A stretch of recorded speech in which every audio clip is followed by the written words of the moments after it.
성경 말씀 보시겠습니다. 오늘 은혜 받을 말씀은 구약 성경 이사야 41장 말씀입니다.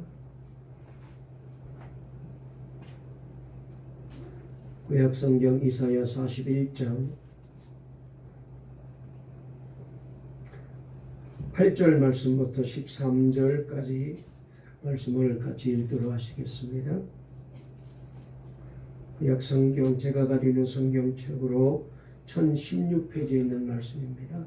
이사야 41장 8절 말씀부터 13절까지입니다. 다 찾으신 줄 알고 우리 영상으로 예배 드리는 분도 같이 읽겠습니다. 이사야 41장 8절부터 13절까지 다 같이 읽겠습니다. 시작. 그러나 나의 종도 이스라엘아, 내가 택한 야곱아, 나의 벗 아브라함의 자손아, 내가 땅 끝에서부터 너를 붙들며 땅 모퉁이에서부터 너를 부르고 내게 이르기를 너는 나의 종이라. 내가 너를 택하고 싫어하여 버리지 아니하였다 하였노라. 두려워하지 말라. 내가 너와 함께함이라. 놀라지 말라. 나는 내 하나님이 됨이라. 내가 너를 굳세게 하리라. 참으로 너를 도와주리라. 참으로 나의 의로운 오른손으로 너를 붙들리라. 보라, 내게 노하던 자들이 수치와 욕을 당할 것이요 너와 다투는 자들이 아무것도 아닌 것 같이 될 것이며 멸망할 것이라. 내가 찾아도 너와 싸우던 자들을 만나지 못할 것이요 너를 치는 자들은 아무것도 아닌 것 같고 허무한 것 같이 되리니 이는 나 여호와 너의 하나님이 내 오른손을 붙들고 내게 이르기를 두려워하지 말라. 내가 너를 도우리라 할 것임이니라. 아멘. 할렐루야. 우리 하나님께서 은혜 주시고 복 주셔서 신년 1월 1일 날 오늘은 마침 첫 주일입니다. 우리가 성구 영신 예배를 안 드리고 오늘 이 예배를 통하여 다시 한번 새롭게 새해를 출발하는 그런 귀한 예배를 드리게 되었는데, 오늘 예배에 오신 모든 분들에게 다시 한번 주님을 뜨겁게 만나고 올 한 해 동안 늘 주님과 동행하는 복된 행복한 귀한 새해가 꼭 되어지시기를 바랍니다. 할렐루야. 자, 우리 앞뒤 좌우에 있는 분 한번 인사를 나누실까요? 새해 복 많이 받으세요. 모든 기도와 소원이 이루어지시기를 바랍니다. 다시 한번요. 올 한 해 예배 생활에 기도 생활에 승리합시다. 한 번 더 하실까요? 하나님이 우리를 사랑하십니다. 아멘. 오늘 이 시간 우리가 은혜 받을 설교 말씀 제목을 한번 따라해 보실까요? 믿는 우리와 함께 하시는 하나님. 다시 한번요. 믿는 우리와 함께 하시는 하나님. 오늘 이 제목으로 말씀을 전할 때에 하나님께서 우리에게 큰 은혜 주시고 복 주실 줄 믿습니다. 저를 잘 보시고 또 말씀으로 힘을 꼭 얻으시기를 바랍니다. 여러분, 사람은 겉으로 보기에는 굉장히 강한 것 같지만 그러나 내면적으로는 참 약한 존재가 바로 우리고 사람이라는 것을 늘 느끼고 생각하게 됩니다. 여러분, 우리의 지금 과학 수준이 얼마나 많이 발달되었습니까? 달 표면까지 걸어다니는 사람을 보면은 참 인간이 대단하다, 놀랍다 라는 느낌을 받게 됩니다. 수백만, 수억만 개의 정보를 조그만 칩 안에 저장하는 이런 모습을 보면은 인간의 두뇌는 가히 신에 가깝다 할 정도로 놀라운 과학적인 그런 높은 경지에 이르렀습니다. 평균 수명이 40도 안 되었던 인간들이 지금은 80, 90, 100세 세대가 되어서 얼마나 우리가 이제 오래오래 살게 되었는지요. 거의 하나님의 버금가는 능력이 아닌가 할 정도로 인간의 모든 과학이 발달되고 그리고 생명과학이 발달되어 우리 모두가 이런 좋은 혜택을 누리며 살고 있습니다. 그만큼 인간은 대단한 존재입니다. 하나님의 형상을 닮은 존재답게 대단한 면을 가지고 있는 우리 인간의 모습을 다시 한번 새삼 느끼게 됩니다. 그러나 반면에 우리 인간에겐 나약하고 작고 초라한 모습도 있는 것을 부인할 수가 없습니다. 주체하지 못하는 슬픔 앞에서 몸부림치는 그런 사람들을, 이웃들을 한번 생각해 보십시오. 무서운 고독 앞에서 밤을 새우는 사람들을 한번 생각해 보세요. 심각한 질병 앞에 하얗게 질려버리는 그런 이웃들을 한번 생각해 보세요. 피할 수 없는 죽음 앞에 지푸라기와 같은 존재로 전락해버리는 그런 우리의 이웃들을 한번 생각해 보세요. 이태원 참사나 지난주 제2경인고속도로 화재 같은 이 어처구니 없는 사고 앞에 정말 인간이란 존재가 너무나도 가엾을 정도로 나약하다라는 생각을 다시 한번 느끼게 됩니다. 이런 우리들에게 오늘 하나님께서 놀라운 말씀을 우리에게 주셨습니다. 오늘 여기 말씀 가운데 14절 말씀을 보면은 지렁이 같은 너 야곱아 이렇게 부르고 있어요. 인간이 얼마나 나약하면은 지렁이 같다고 표현했을까요? 여러분 보세요. 새해 첫날 우리는 다 이렇게 예배당에 와서 예배드리고 하나님을 만나는 복된 새해 첫 시간을 보내고 있지만, 그러나 동해바다에 떠오르는 태양을 바라보면서 가슴에 손을 모으고 자신의 소원을 비는 사람들이 얼마나 많습니까? 부산 해운대와 울산 간절곶에, 그리고 포항 또 호미곶에, 그리고 강릉 바닷가에 모인 사람들만 해도 100만 명이 넘는다고 합니다. 떠오르는 태양을 향해 손을 모아 빌고 있는 인간의 이 모습을 한번 상상해 보세요. 얼마나 인간이 가냘프고 연약해 보이는 인간의 실존의 모습을 고스란히 보여주고 있잖아요. 그래서 오늘 성경은 우리 인간을 가리켜서 지렁이 같다라고 표현하고 있습니다. 이와 같이 나약한 존재인 우리가 새해를 다시 선물로 받게 되었습니다. 우리는 원하든 원하지 않든 이 한 해를 살아가야 됩니다. 이렇게 나약하고 보잘것없는 존재가 어떻게 살아갈까? 그래서 약간 우리가 새해를 출발했지만 우리 마음속에는 불안함도 있는 것을 우리가 부인할 수 없습니다. 그러나 우리는 이 한 해를 걸어가야 됩니다. 이 미지의 길에 한 걸음씩 발을 옮겨 놓아야 돼요. 어떻게 하면 이 한 해를 하나님 앞에서나 사람 앞에서 이 부끄러움 없이 잘 살 수 있을까요? 이것이 바로 어쩌면은 오늘 여기에 나오신 우리 성도님들의 고민이고, 오늘 이 자리에 오지 못한 우리 영상으로 예배드리는 우리 교인들, 오늘 장로님 가정도 그렇고 몇몇 가정들이 다 사정이 있어서 오늘 이 첫 시간 예배를 같이 예배드리지를 못했는데 영상으로 아마 들어오셔서 예배드리고 계실 줄로 압니다.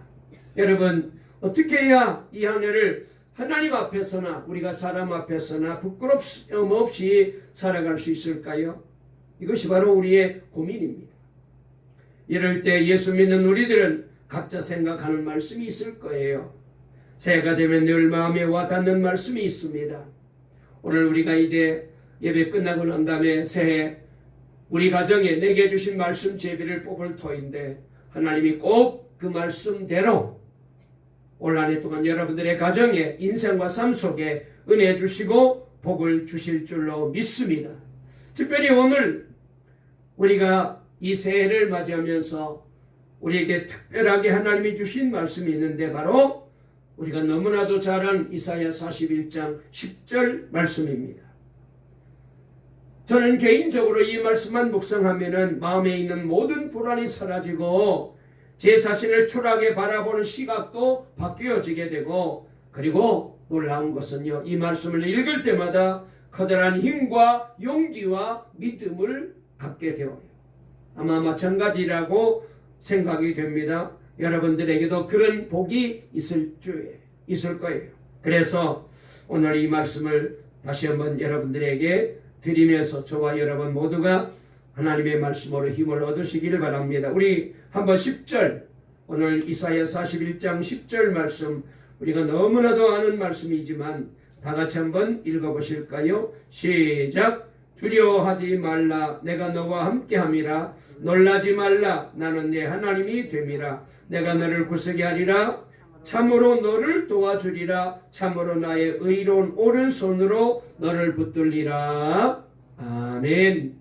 우리 교인들만 한번 읽어볼까요? 우리 영상으로 예배드린 분도 같이 읽어보시겠습니다. 10절 시작. 두려워하지 말라. 내가 너와 함께하리라. 놀라지 말라. 나는 내 하나님이니라. 내가 너를 굳세게 하리라. 참으로 너를 도와주리라. 참으로 나의 의로운 손으로 너를 이끌리라. 아멘. 엄청난 말씀이에요. 한마디 한마디가 우리의 소리와 같이 제 영혼을 흔드는 말씀입니다. 연초만 되면 이 말씀이 마음에 늘 와 닿아요. 어떤 새로운 힘을 제게 북돋아 주게 됩니다. 여러분들에게도 이 말씀을 통해서 하나님의 큰 음성을 듣는 귀한 복된 예배가 되어지기를 바랍니다. 이 말씀은 원래 하나님이 이스라엘 백성을 향해 하시는 말씀, 아니 유대 백성을 향해서 하시는 그런 말씀입니다. 먼저 본문의 배경을 살펴볼 필요가 있습니다. 하나님께서 이사야를 통해서 유대 백성들에게 이 말씀을 주셨어요. 그 내용은 앞으로 100년쯤 지나게 되면은 유대 나라 사람들이 우상 숭배로 인하여서 하나님으로부터 심판을 받게 된다는 그런 말씀입니다. 그리고 그 죄값 때문에 바벨론으로 끌려가서 70년 동안 포로 생활을 해야 한다는 것입니다. 이것은 이스라엘 백성들에게 피할 수 없는 숙명적인 사건입니다. 이사야는 앞으로 100년 후에 일어날 일을 내다보고 있습니다. 하나님께서 계시로 그 사실을 그에게 보여주고 있습니다. 이스라엘 백성이 얼마나 우상 숭배로 타락하게 될 것인가를 보여주는 그런 말씀이기도 하죠. 그 타락한 죄값 때문에 바벨론에 끌려가서 포로 생활하게 될 것을 보여주셨습니다. 그리고 70년간의 포로 생활을 마치게 되면 고레스라는 위대한 왕을 하나님께서 일으켜서 그 왕으로 하여금 철통 같은 이 바벨론을 다 무너뜨리고 정복시키고 페르시아라는 나라를 건설한 다음에 이스라엘 백성을 자기 조국으로 돌아오게 하는 큰 사건이 일어나게 될 것을 보여주는 말씀이에요. 하나님께서는 그런 과정을 보여주시면서 다음과 같은 약속을 주셨습니다. 두려워하지 말아라. 내가 너와 함께함이니라. 놀라지 말아라. 나는 너의 하나님이 됨이니라. 하나님께서 반드시 함께하셔서 도와줄 것이므로 그 일은 반드시 성사된다, 이루어진다는 거예요. 참 놀라운 예언이 아닙니까? 120년 전에 이런 예언을 한다는 것이 믿어지십니까? 이 고레스 왕에 대해 고레스 왕이 메데 바사를 일으킨 왕인데요. 즉 페르시아 건국 왕이죠. 성경은 이와 같이 먼 훗날을 내다보고 예언하고 있어요. 실제로 고레스 왕이 바벨론을 정복했고 그리고 새로운 페르시아 나라를 창설했습니다. 그리고 그동안 포로 생활하던 이스라엘 백성들에게는 마음이 동하는 사람은 누구든지 너희 나라 조국 이스라엘로 돌아가서 무너진 예루살렘을 다시 건축하고 성을 쌓으라고 명령했어요. 구약 성경 에스라서나 느헤미야서를 보게 되면 그 사건이 그대로 예언한 대로 한 점도 틀림없이 그대로 이루어진 것을 알 수 있습니다. 주전 538년에 이스라엘 백성 중 제1진이 예루살렘으로 돌아왔습니다.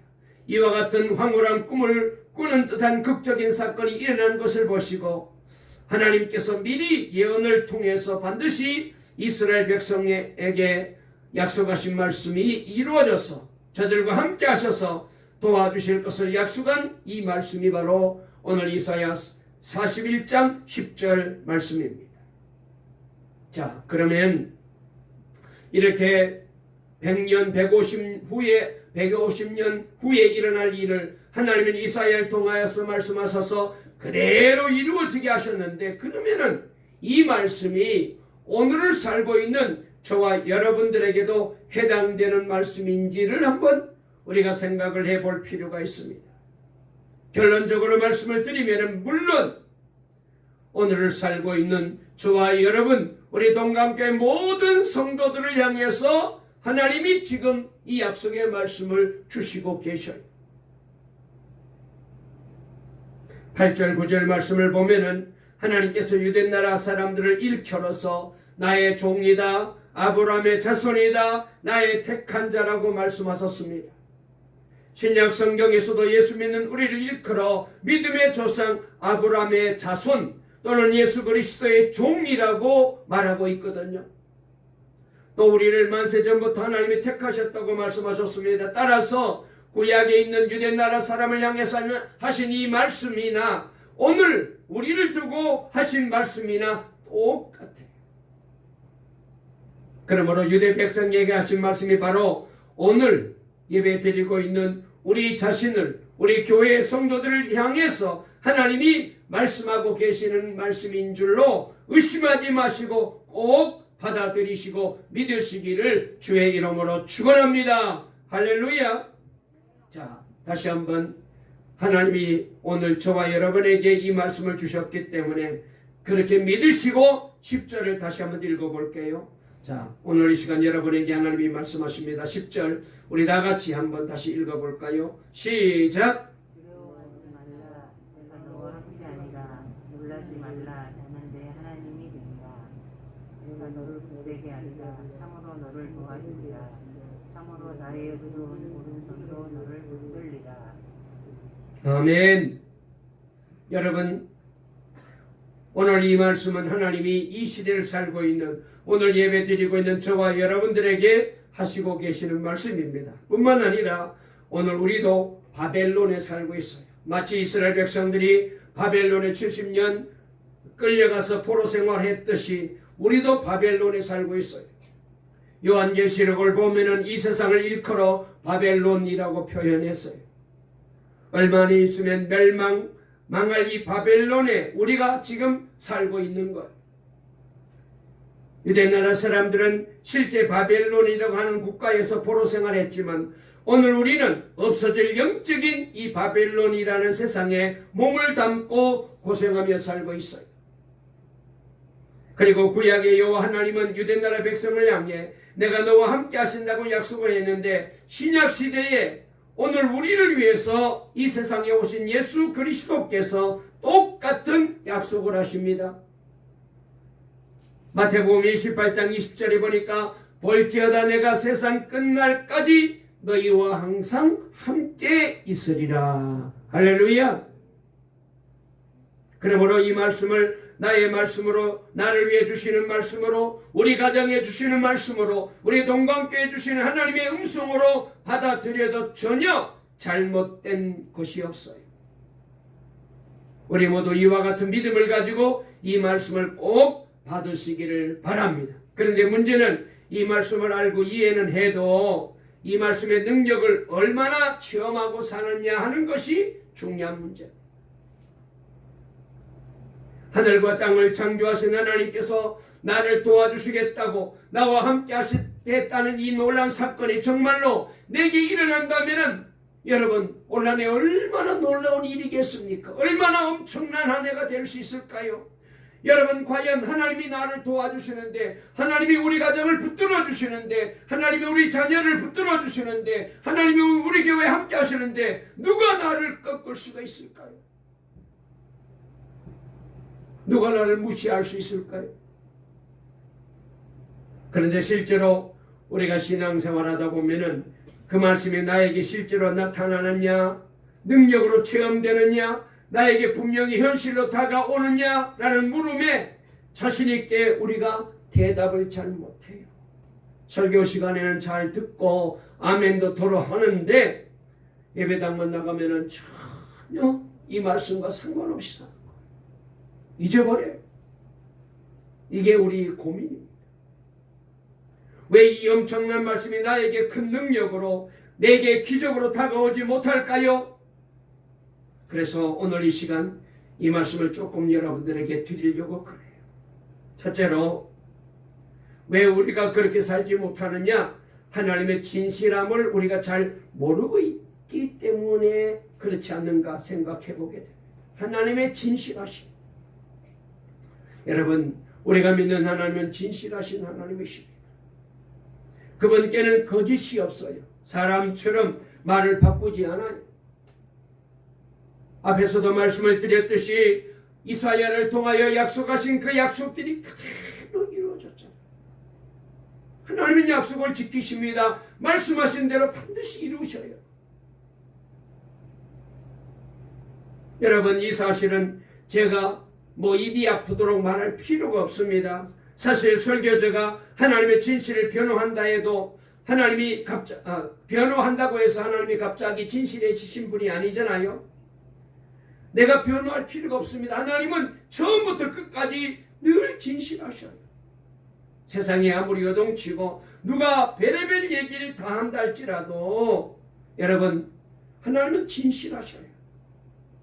그래서 제가 설교자로서 하나님이 진실하다고 아무리 말해도 그것이 하나님을 더욱 진실하게 만드는 게 아닙니다.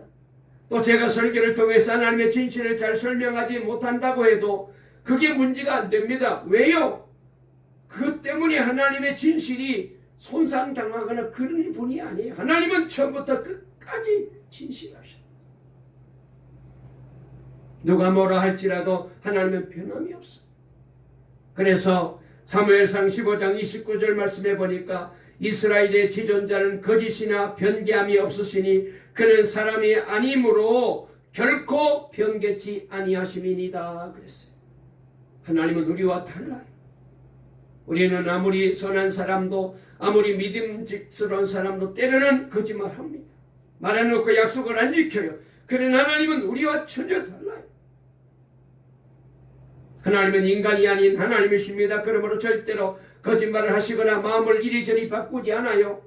데살로니가전서 5장 24절 말씀도 너희를 부르시는 이는 미쁘시니 그가 또한 이루시리라 그랬어요. 하나님은 반드시 이루셔요. 여기에서 미쁘시다라는 말은 진실하다는 그런 뜻이거든요. 말씀대로 반드시 행하신다는 말씀입니다. 이런 하나님을 우리가 아버지라고 부르고 있잖아요. 아브라함의 예를 들 수가 있습니다. 우리가 잘 아는 대로 하나님께서 아브라함에게 명령하십니다. 너는 고향을 떠나라. 그리고 내가 원하는 곳으로, 내가 말하는 곳으로 가라. 거기 가면 내가 너에게 큰 복을 내게 줄 것이고 너의 후손에게도 복을 줄 것이다. 그리고 너와 너의 온 후손들이 복을 받아서 복의 근원이 되게 만들어 주겠다고요. 그 약속을 받고 아브라함은 하나님의 말씀을 따라 떠났잖아요. 하나님이 많은 후손을 만들어 주시겠다고, 얼마나 하늘의 별처럼 많게 해주시겠다고 약속했지만 그의 나이가 이때가 75세였는데 그런데 25년이 지나도록 아이가 생기질 않았어요. 이제 아브라함의 나이가 100세가 되었습니다. 그런데도 혈육 한 점을 안 주신 거예요. 여러분, 이런 하나님을 어떻게 믿을 수가 있겠습니까? 아내의 나이도 90이 넘었습니다. 이제는 자녀를 생산할 능력이 다 없어진 부부가 된 거예요. 그럼에도 불구하고 하나님은 가만히 계셨어요. 그런 하나님을 진실하다고 말할 수 있겠습니까? 인간적으로 보면은 진실한 하나님이 아닌 것 같이 보일 수도 있어요. 그러나 하나님은 진실하죠. 그렇기 때문에 그 몸이 죽은 것 같은 부부에게서 하나님은 약속하신 대로 이삭이라는 옥동자를 태어나게 만들어 주셨어요. 하나님은 절대로 거짓말하지 아니하십니다. 앞서 말했듯이 오늘 본문의 말씀은 150년 후에 일어날 역사적인 사건을 두고 하신 말씀입니다. 그런데도 그 말씀이 그대로 이루어진 거예요. 주전 538년에 이스라엘 백성들이 본국으로 돌아왔고 계속해서 1진, 2진, 3진 그리고 4진 4번에 걸쳐서 포로에서 해방해서 이스라엘 본국으로 돌아왔어요. 그때마다 하나님께서 약속하신 대로 실행하셨던 것입니다. 내가 너를 도와주리라. 내가 너와 함께 하겠노라. 그 말씀 그대로 이루어진 거예요. 그래서 저들은 하나님의 도움으로 조국으로 돌아와서 그래서 성전을 짓고 성곽을 세우고 무너진 성전을 다시 재건하는 일을 했습니다. 여러분, 오히려 우리가 하나님의 약속을 잊어버려서 그 약속의 말씀에 실제로 내게 역사하는지를 우리가 잘 못 느끼고 사는 거지, 하나님은 약속하신 것을 반드시 내가 알든지 모르든지 내가 믿든지 안 믿든지 그대로 이루셔요. 여러분, 오늘 이 신년 예배를 드리는 우리 동강의 모든 성도들도 오늘 이 시간 이후로 내가 믿는 우리 하나님 아버지는 약속하시고 반드시 그 약속을 지키는 진실하신 하나님이신 것을 믿으시기를 주의 이름으로 축원합니다. 이 믿음이 있어야 돼. 그러면은 이사야 41장 20절 말씀이 얼마나 힘이 되는지 몰라요. 두 번째로 왜 우리가 이런 기적과 이런 능력을 체험하지 못할까요? 여러분, 이 말씀이 우리에게 능력으로 다가오지 않는 이유가 뭘까요? 두 번째는 우리의 믿음에 문제가 있는 거예요. 하나님의 약속은 틀림없이 반드시 이루어집니다. 10절에 보면 5번이나 내가 반복하셨습니다. 내가 너와 함께함이니라. 내가 너의 하나님이 됨이니라. 내가 너를 굳세게 해주리라. 내가 너를 도와주리라. 내가 나의 이 의로운 손으로 너를 붙들어 주리라.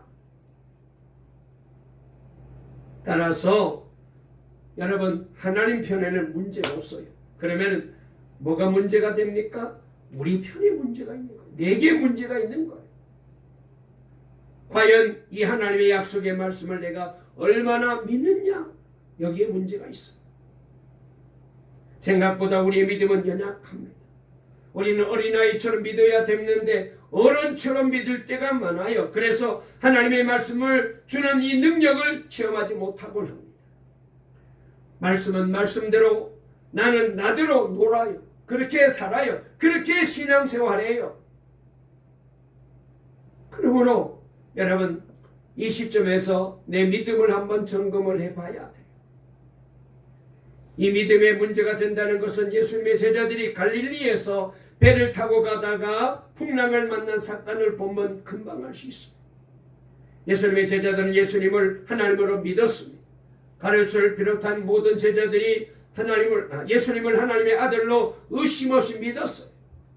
이제 그들이 예수님과 함께 배에 올라 갈릴리 바다를 건너가고 있었습니다. 배 안에서 예수님은 주무시고 계셨지만은 그 배는 하나님이 함께 계시고 그리고 예수님이 함께하는 배임에는 분명합니다. 처음에는 수풍에 돛을 단 듯 유유하게 젖었어요. 그때만 해도 제자들은 하나님을 모시고 간다는 이 뿌듯한 마음 가운데 신나게 노를 지었을 거예요. 그런데 갑자기 하나님이 함께하는 배에 풍랑이 일기 시작합니다. 그것의 파도가 배를 흔들어 놓았습니다. 마구 물이 들어왔고 아무리 포대에도 들어온 물이 더 많았습니다. 그때부터 예수님을 하나님으로 믿던 제자들의 믿음이 흔들리기 시작한 거예요. 예수님이 하나님으로 보이지 않았는지도 모릅니다. 결국 저들은 자신들의 힘으로 하다가 안 되니까 예수님을 흔들어 깨웠습니다. 우리가 죽게 되었다고 아우성을 칩니다. 그때 예수님이 일어나셔서 하신 첫 마디 말씀이 우리가 잘 아는 말씀이 있잖아요. 어찌하여 무서워하느냐 믿음이 적은 자들. 결국은 믿음에서 걸린 거예요. 예수님이 하나님이심을 끝까지 믿었더라면 아마 굉장한 기적을 체험했을 거예요. 그러나 믿음이 흔들렸기 때문에 그들은 예수님 앞에 망신을 당하고 말았습니다. 주님이 문제의 핵심을 찌른 거예요. 믿음이 적은 자들아, 왜 하나님을 모시고 가면서 나와 함께 가면서 왜 그렇게 떨고 난리 법석을 피느냐? 우리 주님이 어련히 알아서 하시겠어요. 물론 인간적으로 보면은 그 상황이 겁이 나서 도저히 견딜 수 없는 상황이지만 하나님이 계신데 문제될 것이 없거든요. 불편하긴 했지만 믿음 안에 있다면 얼마든지 하나님이 계시는 그 배 안에서 엄청난 역사를 체험했을 때인데 믿음이 적었어. 하나님의 살아계심과 함께하심을 체험하지 못하는 불행을 맛보게 된 거예요. 여러분, 믿음이라는 것은 어떻게 보면 굉장히 강한 것 같아도 흔들려요.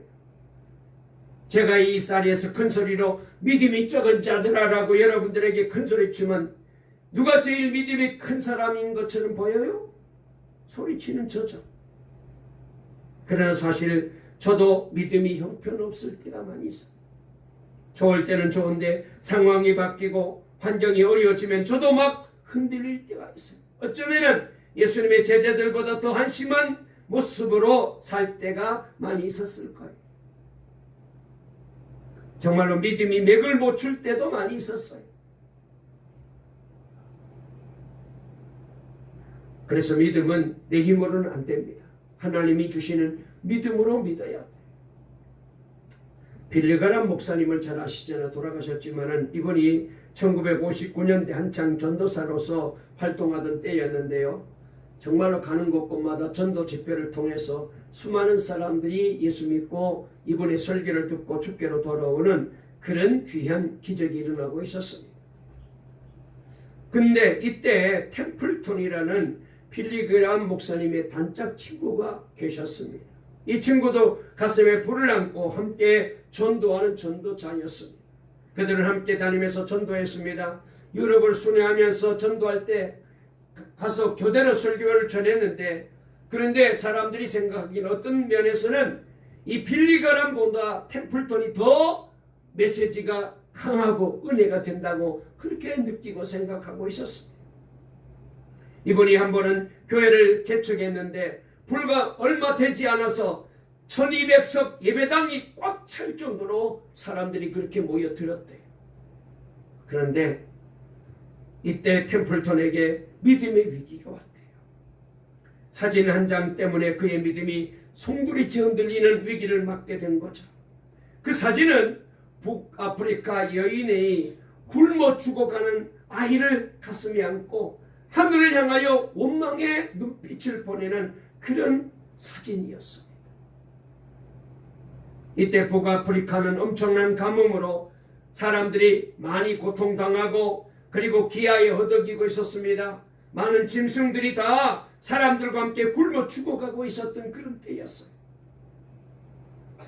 이 사진을 보면서 템플턴이 이런 생각을 합니다. 아니, 하나님께서 살아계신다면 왜 이 여인에게 비만 내려주면 될 터인데 이렇게 비를 안 내려줘가지고 이렇게 사람들이 먹는 것에 어려움을 당하고 기아로 인하여서 굶어 죽어가고 짐승도 죽어가고 이렇게 해야 되느냐. 하나님이 창조하신 창조주라면은 어떻게 이 여인에게 좀 비를 내려주시지 이럴 수가 있느냐. 자비하신 하나님이시라면서 인자와 국률이 풍성하신 하나님이라면서 어떻게 이렇게 아이가 죽어가는 것을 이렇게 내버려 두실 수가 있는가. 이런 마음이 들자 그때부터 믿음이 흔들리기 시작합니다. 그리고는 하나님으로부터 얼굴을 돌렸습니다. 예수님도 포기해버렸습니다. 전도자의 삶도 다 포기해버렸습니다. 그리고 다른 길로 갔어요. 빌리그람은 어떤 상황에서도 오직 예수, 오직 하나님만 붙들고 전도자의 삶을 살았는데 이 사람은 한순간에 믿음을 버리고 하나님 없는 불신자가 되버린 거예요.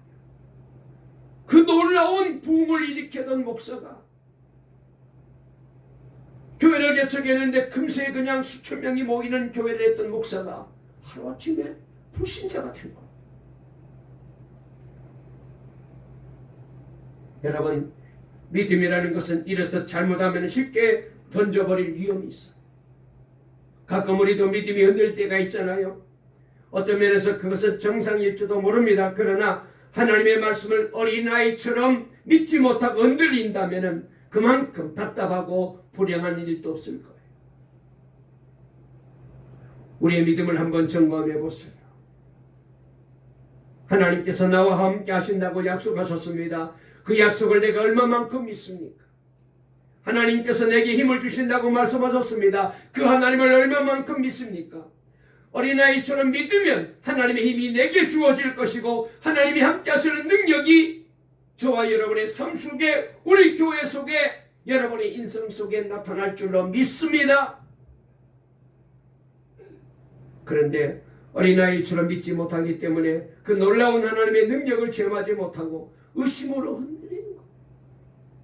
그래서 조그만 여러 가지 시련 앞에서 송두리째 우리가 하나님의 기뻐하는 삶을 살지 못하고 기적을 체험하지 못할 때가 많습니다.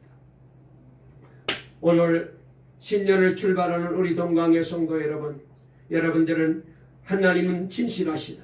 두 번째로 하나님은 믿으면, 약속의 말씀을 믿으면 내 안에 기적이 일어난다. 그러므로 믿음으로 모든 시험도 이겨내고 모든 유혹도 이겨내고 올 한 해 동안 이 흔들리지 않은 믿음으로 우리 모두가 승리하시고 이 약속의 말씀이 내게 이루어지는 것을 기적을 체험하시고 간증하시기를 주의 이름으로 축원합니다. 마지막 한 말씀만 더 드릴게요. 왜 우리가 이런 기적과 이런 은혜를 체험하지 못할까요?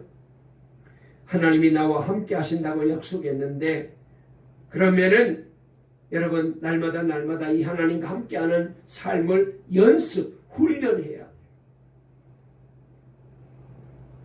다른 말로 표현하면 동행의 연습이 필요합니다. 그리고 하나님이 우리 중에 임재해 계신다는 것을 의미하는 것입니다. 여러분, 우리가 하나님과 이 동행하는 것은요, 그냥 쉽게 간단하게 되는 일이 아닙니다. 훈련이 필요해요. 연습이 필요해요.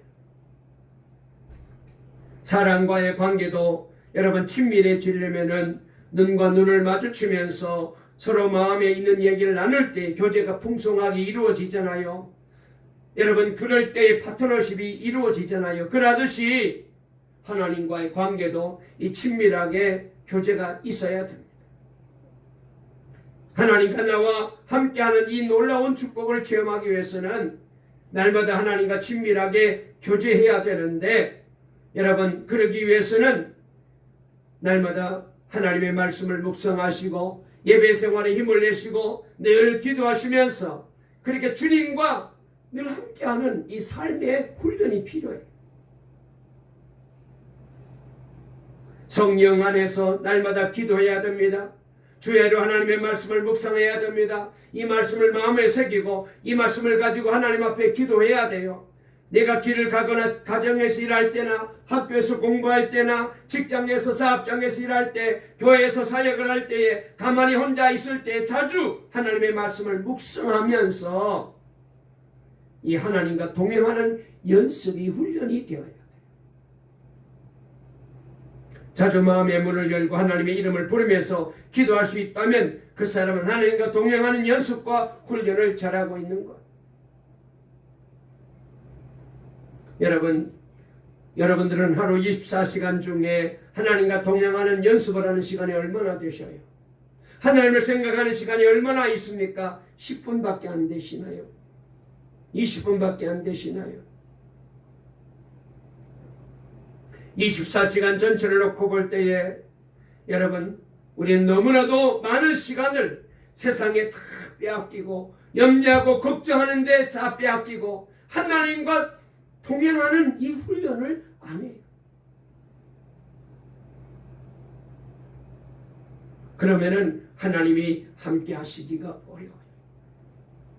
연습이 필요해요. 여러분 천재 피아니스트였던 안톤 루빈스타인이 했던 유명한 말이 있잖아요. 연습을 하루 안 하면 내가 알고, 연습을 이틀 안 하면 비평가가 알고, 연습을 사흘 안 하면 청중이 알더라.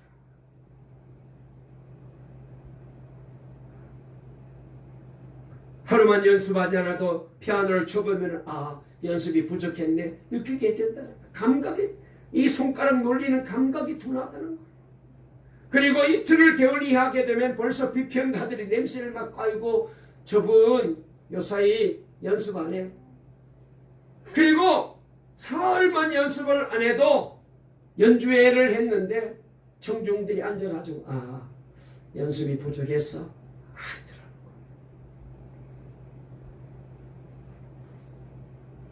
영적인 경건의 연습도 마찬가지입니다. 어쩌다 한번 문제가 생겨가지고 기도했다고 하나님과 동행하는 게 아니에요. 늘 훈련이 돼요. 하나님께서 나와 함께 하시고 내 곁에서 함께 걸어가신다고 여러분 그게 동행이 아닙니다. 절대로 하나님의 능력을 나타나는 삶을 살아가려면은 여러분 주님과 다 친밀한 교제가 이루어져야 돼요. 미국에 있는 어느 부부가 결혼 25주년을 맞이했대요.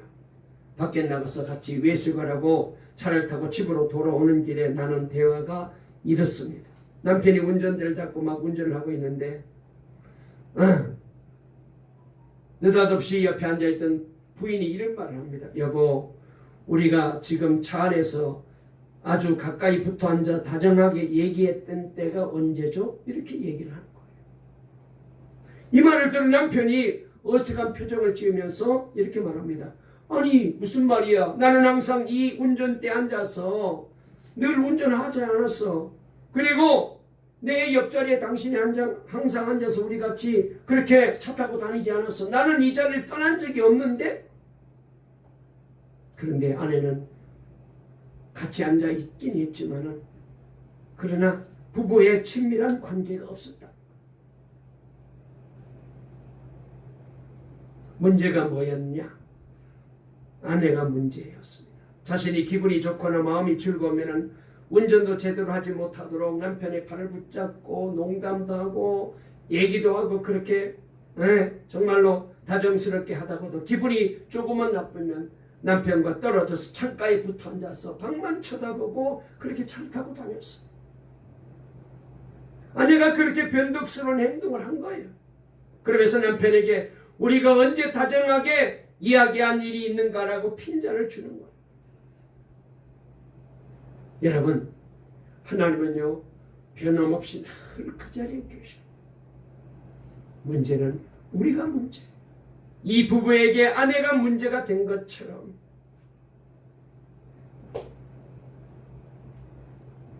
기도하고 싶으면 조금 기도하다가 실증하면 며칠씩 넘어가 버리잖아요. 어떤 데는 성경 말씀 본다고 TV까지 끄다가도 조금 지나면 일주일이 지나가도록 성경 한 절을 안 봐요. 그 행동은 누가 버리느냐? 내가 버리는 거야. 그러면서 나와 함께 계신다는 하나님께서 내게 기적을 일으킬 것이라고 기대하고 있는 거예요. 착각입니다. 그래서는 안 돼요. 이 경건의 훈련, 동행하는 연습은 우리에게 중요합니다. 누가 이런 말을 했어요. 하나님의 임재 연습을 몇 달 또는 몇 년 동안 꾸준히 지속한 사람은 하나님께서 더 가까이 계심을 느낍니다. 등 뒤에서 밀어주는 하나님의 힘은 더 강하고 견고해집니다. 그리고 앞에서 당기는 힘도 더 강력해집니다. 하나님께서는 우리 곁에 계실 뿐만 아니라 언제나 우리와 함께 살아계십니다. 그랬어요.